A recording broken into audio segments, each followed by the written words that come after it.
C'est la saison de l'araignée et Rémi est embarqué sur un caseilleur côtier. Avec les autres membres d'équipage, le marin met à l'eau une filière. En retournant chercher un casier, Rémi pose le pied dans une boucle formée par l'airain de la filière qui se met brusquement en tension.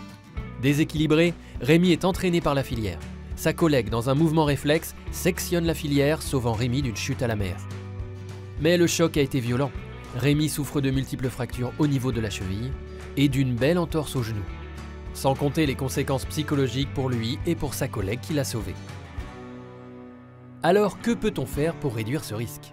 Techniquement, le patron peut prévoir d'installer un système de filage automatique des casiers, d'installer une table où les casiers sont posés en attente de filage manuel et ainsi éviter d'avoir des airains sous tension dans les pieds, de séparer physiquement la zone de stockage de l'airain de filière de celle dédiée à la circulation des marins, d'adapter le nombre de casiers par filière à la surface du pont de pêche disponible pour les stocker,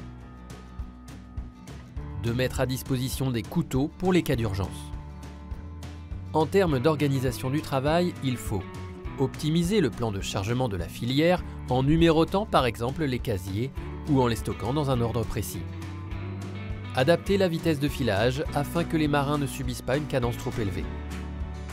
Et il convient de donner les instructions appropriées aux marins pour qu'ils travaillent en toute sécurité. Allez, bon vent les marins et attention aux risques.